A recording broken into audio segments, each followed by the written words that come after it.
എന്നും പീഡനം തന്നെ. 3 വയസ്സായ കൊച്ചിനെ പീഡിപ്പിക്കുന്നു, അച്ഛൻ മകളെ പീഡിപ്പിക്കുന്നു. എടി പെണ്ണേ, നിന്റെ മോക്ക് എത്ര വയസ്സായി?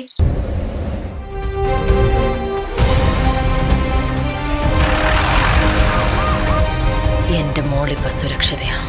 എനിക്കത് മതി,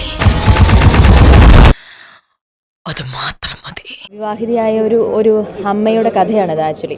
അപ്പം അങ്ങനെ ഒരു സ്ത്രീക്ക് സമൂഹത്തിൽ എന്തുകൊണ്ടും ഇവിടെ നടക്കാൻ പോകുന്നത് എന്താണ് എന്നുള്ളൊരു പേടി, ഒന്ന് അവൾക്കുണ്ടായ അനുഭവം എൻ്റെ മകൾക്കുണ്ടാവുമോ എന്നുള്ള പേടി തീർച്ചയായിട്ടും അവർക്കുണ്ടാവും. പക്ഷേ എന്നിരുന്നാലും അവൾ ജീവിച്ചുകൊണ്ടിരിക്കുകയാണ്. പക്ഷേ 12 വയസ്സായപ്പോൾ, മകൾക്ക് 12 വയസ്സായപ്പോൾ ഇനി അങ്ങോട്ടേക്ക് എന്തായിരിക്കും അവസ്ഥ, എൻ്റെ അനുഭവം എൻ്റെ മകൾക്കുണ്ടാവുമോ എന്നുള്ള ഭയം കൊണ്ട് എൻ്റെ മോൾ ഏറ്റവും സുരക്ഷിതമായ ഒരവസ്ഥ ഇങ്ങനെ ആയിരിക്കും എന്നൊരു കൽപ്പിച്ചു കൂട്ടിയ ഒരു ഇതിൽ ആ സ്ത്രീ എത്തപ്പെടുകയാണ്.